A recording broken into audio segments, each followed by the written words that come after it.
Hello दोस्त। बार बार एक comment आता था कैंडिडेट लोगों से कि हमें बताइए कि हमारी ज्वाइनिंग की प्रोसेस हो रही है, वेटिंग वाले का क्या होगा।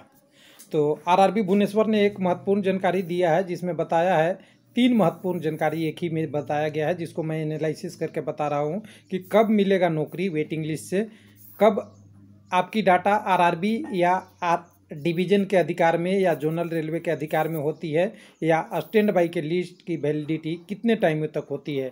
ये सारा का डिटेल ऑफिशियल बता दिया गया है, ना न्यूज़पेपर ना कहीं और, डायरेक्ट ऑफिशियल वेबसाइट पे। तो हमें कहाँ चलना पड़ेगा, तो आरआरबी भुवनेश्वर पे चलेंगे।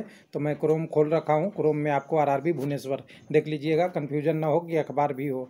तो यहाँ देखिए, सबसे पहले आज तारीख भी आप जानते ही हैं, और इस चैनल पे हो सकता है आपको सबसे जल्दी इन्फॉर्मेशन इस बार मिल रहा हो, और कई बार भी ऐसा होता है, लेकिन जनरली कुछ लोग कहते हैं कि अपनी तारीफ नहीं किया करो। बिल्कुल मुझे कोई खुशी नहीं है दोस्त। तो यहाँ पे आप देखेंगे तो information for stand by candidate का है, और दूसरा इन्फॉर्मेशन यहीं पे है, री मेडिकल अपील के लिए 1 मंथ का और टाइम दे दिया है। तो दोनों आप देख सकते हैं, लेकिन मेन स्टैंड बाई के लिए मैं ये वीडियो को बनाया हूँ। और एनटीपीसी कोरिजेंडम वाला भी आज ही अपडेट हुआ है, लेकिन बैक डेट में इस पर डेट छपा हुआ है। तो इसको अगर देखना होगा तो क्या करेंगे, दोनों को ओपन कर लेंगे। तो एक एक ओपन कर लेते हैं। पहले हम आपका मेडिकल वाले के लिए बोला है कि 1 महीना का टाइम है, और इन्होंने एक शेड्यूल दे दिया है। जैसा कि आप जानते ही, अपना मेडिकल सिग्नेचर वगैरह करके A1 फॉर्मेट में 1000 के ड्राफ्ट के साथ आप अपील कर सकते हैं, जिसकी ये प्रोसेस इन्होंने पूरी 1 से 7 तक लिखा है, जो पहले भी हमने और आपने भी बहुत बार देख चुके हैं। लेकिन अब हम यहाँ बात करेंगे डिटेल की, जो स्टैंड बाई लिस्ट की है।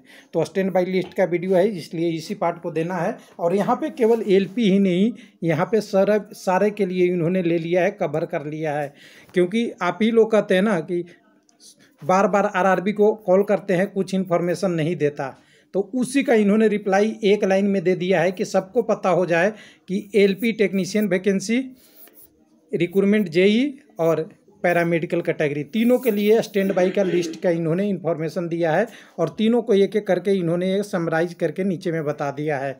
देखिए, 3 चीज़ें मैंने बोला था कि आरआरबी का क्या काम होता है, यानी वैकेंसी से नौकरी कब मिलती है। उसके लिए देखिए, इन्होंने क्लियर लिखा है कि कब आपको स्टैंड बाई से लिस्ट मिलेगा। तो उसके लिए आप देखिए, यहाँ कह रहा है 50% कैंडिडेट को हम किस में बुलाए थे, डीबी में एक्स्ट्रा, इसी को स्टैंड बाई लिस्ट कहते हैं। अब ये कह रहा है कि if there any of shortfall in impendent original merit और and the replacement against shortfall the account non joining of recommendation candidate, अगर कोई ज्वाइन को हम रिकमेंड करते हैं वो ज्वाइनिंग नहीं करता है, या वर्किंग पोस्ट कोई खाली होती है, या एनी स्पेशल रिक्वायरमेंट होती है, या तभी हम आपको वेटिंग लिस्ट से लेते हैं। तो मैंने ऑलरेडी आपको 2 से 3 वीडियो बना दिया है। क्या बताया था आपको कि पहला वेटिंग लिस्ट करीब 10 से 20% तब क्लियर हो जाती है जब कोई ज्वाइनिंग नहीं करता है, या ट्रेनिंग में छोड़ देता है, या उनको अच्छा नहीं लगता इसलिए छोड़ देता है। First condition. दूसरी कंडीशन जब होती है जब रेलवे में कोई पोस्ट पे रिटायर कर जाता है, या किसी कारण से वो पोस्ट खाली हो जाती है। जब तक वेटिंग लिस्ट है, वेटिंग लिस्ट से आरआरबी काम चलाता है, न्यू वैकेंसी में तो टाइम लग जाती है। और तीसरा, अदर कोई स्पेशल रिक्वायरमेंट हो सकता है दूसरे आरआरबी की डिमांड हो, भुवनेश्वर में बहुत सारे कैंडिडेट बच्चे हों और गुवाहाटी में ज़रूरत है, तो ये स्पेशल रिक्वायरमेंट है। और भी कोई अलग कहीं ज़रूरत पड़ती है छोड़े बहुत कैंडिडेट का, तो उसका उपयोग किससे किया जाता है, स्टैंड बाई लिस्ट से। क्लियर हो गया? पहले का वीडियो देख लीजिएगा, अगर कहें तो मैं आपको डाल दूं, लेकिन लोग जो इस चैनल पे हों उनको पता ही होगा, डिस्क्रिप्शन में कोई ज़रूरत नहीं है, चैनल पे सर्च करेंगे मिल जाएगा। दूसरा क्वेरी इन्होंने बताया है, दूसरा क्वेरी को क्लियर जवाब बताया है। क्या जवाब बताया है कि देखिए, हम क्या करते हैं, आरआरबी के अधिकार में क्या है, पैनल बनाने का अधिकार है।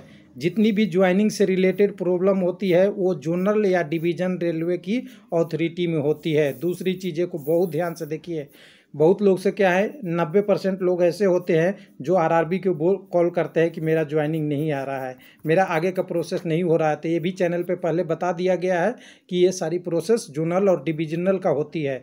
वहाँ से पैनल बनाने के बाद आरआरबी का काम ख़त्म हो जाता है, उसके बाद आपको वो रिकमेंडेशन जोनल रेलवे को कर देती है। जोनल रेलवे अगर फिर से कहती है कि मुझे और वैकेंसी की ज़रूरत है, अगर अब हमें और कैंडिडेट की रिक्वायरमेंट की ज़रूरत है और ज़रूरत है, तो फिर से ये पैनल बना के भेज देते हैं। समझ गए होंगे। और तीसरा में आगे देखें तो यहाँ पॉइंट नंबर 5 दिया है। पॉइंट नंबर 5 में देखेंगे तो इन्होंने क्लियर लिखा है पॉइंट नंबर 5 में कि देखिए, railway board Bhubaneswar already given to panel against centralising notification की East Coast Railway process for recommendation for candidate against notify vacancy. जितना वैकेंसी था उतना इन्होंने पैनल लगभग दे दिया है। उसके बाद कह रहा है कि अगर फ्यूचर में on receive request to zonal railway for recommendation candidate if any number of such vacancy projected to zonal base of para 3 on the replacement amount RRB Bhubaneswar process further do empanelment candidate. यानी कहने का मतलब यहाँ simple सी बात है कि जो waiting list में है उनको जॉब कब मिलेगी, उसका सिंपल सी उदाहरण है कि जोनल रेलवे या डिविजनल रेलवे डिमांड करता है कि मुझे 500 लोग चाहिए एलपी की, 50 लोग एलपी की चाहिए, 5 लोग एलपी की चाहिए, तब आरआरबी का काम फिर से शुरू होगा और स्टैंड बाई में जो लिस्ट है उसको उठा के फिर से पैनल जारी करेगा। ध्यान दीजिएगा, बहुत ज़रूरी है, इम्पोर्टेंट है।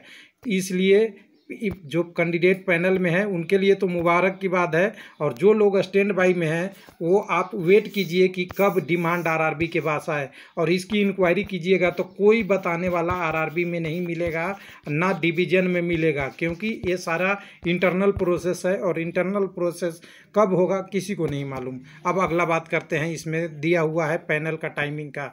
कुछ लोगों ने पूछ दिया कि पैनल का कितना टाइम वैलिड रहता है, तो नॉर्मली इन्होंने 1 साल लिखा है, लेकिन मैं आपको दिखा दूंगा एनटीपीसी की वैकेंसी की 2012 की भी वेटिंग लिस्ट से, 2012 की भी इन्होंने लिया है वेटिंग लिस्ट से, 2014 की भी लिया हुआ है जेई में एसएसएसी का सेक्शन इंजीनियर का, और आपका एलपी में भी कई जगहों पे 2019 तक लिया गया है। तो इसलिए आप इस पे छोड़ दीजिए, आप ध्यान रखना है, इस बात को आप भूल जाएंगे और मेरे एक सलाह मानेंगे, क्योंकि सलाह देने का मेरा अधिकार नहीं है, समझाने का अधिकार है। मैं समझा रहा हूँ तो समझाने को सलाह रूप में मान सकते हैं कि आपकी पैनल की वैलिडिटी जब तक है जब तक न्यू वैकेंसी की प्रोसेस स्टार्ट नहीं होती।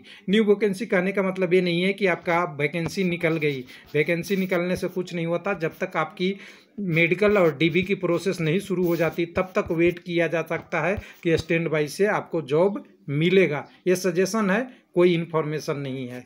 उसके बाद अगला जो लास्ट वाला है, however there is no request received from zonal railway. कह रहा है कि जोनल रेलवे से मेरे पास कोई ऐसा नहीं है कि हमें स्टैंड बाई लिस्ट से कोई कैंडिडेट को लेना है या और पैनल जारी करना है। ये आरआरबी भुवनेश्वर का फाइनल डिटेल है। तो स्टैंड बाई लिस्ट वाले को कब तक वेट करना चाहिए? जब तक आपकी जोनल से डिमांड आती है। तो कैसा लगा डिटेल? इसमें भी कोई अनऑफिशियल, तो दोस्त मेरा काम था यहाँ तक बताना कि क्या है, लेकिन कुछ लोग पूछेंगे ज़रूर, इसकी संभावना मुझे पूर्ण है, इसलिए मैं इसको वीडियो को में बता देना चाहता हूँ कि कुछ लोग कहेंगे कि ये आरआरबी भुवनेश्वर पे आया है, तो क्या भुवनेश्वर के ही लागू होगा या बाकी 21 आरआरबी हैं यानी बचे हुए 20 आरआरबी में भी लागू होगा क्या? तो दोस्त जितनी भी इंफॉर्मेशन आता है रेलवे का वो एक पोस्ट के लिए संबंधित नहीं होता है, ये यूनिवर्सल होता है।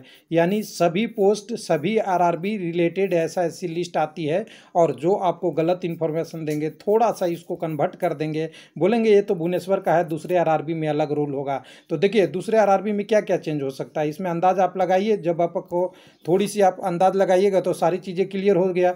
हो सकता है किसी आरआरबी में जोनल रेलवे से डिमांड आ गया हो तो स्टैंड बाई के लिस्ट को उनको काम कर देंगे, यही अंतर हो सकता है। किसी आरआरबी में वेटिंग लिस्ट या स्टैंड बाई में बहुत कम लिस्ट कैंडिडेट हैं तो उनकी नंबर पहले आ जाएगी, ये चेंज हो सकता है। और तीसरा ये भी चेंज हो सकता है कि किसी आरआरबी में जो वेटिंग लिस्ट में कैंडिडेट हैं और पैनल में कैंडिडेट है, कम लोग छोड़ दिए मेन लिस्ट से, तो उनकी नंबर थोड़ी देर से आ सकती है, ऐसा भी हो सकता है। या किसी में तो वेटिंग लिस्ट में नहीं हो तो वहाँ पे दूसरे आरआरबी से भी लेने की कोशिश करेंगे। ये सारा अलग अलग अलग हो सकता है, लेकिन कॉमन जो प्रोसीजर है, जो रूल है, वो सबके लिए कॉमन ही वेटिंग लिस्ट का होगा, स्टैंड बाई का होगा, उसके लिए कोई नहीं हुआ। लेकिन लास्ट भाई एक बार और बता दूं कि वेटिंग लिस्ट की वैलिडिटी जहां भी 1 साल लिखते हैं, इसको आप मान के नहीं चलिए, इसलिए क्योंकि रेलवे में वैकेंसी आने में बहुत टाइम लगती है और कुछ लोग बार बार आप देखते होंगे कमेंट में पूछते हैं नेक्स्ट वैकेंसी कब आएगी, कुछ लोग तो बोलते हैं कब आएगा, अपने से बताते हैं और हमसे पूछते हैं। तो ये सारी चीज़ें हैं कि बहुत प्रोसेस में टाइम लग सकता है, तो उसके लिए हमें वेट करना चाहिए। थैंक यू, धन्यवाद।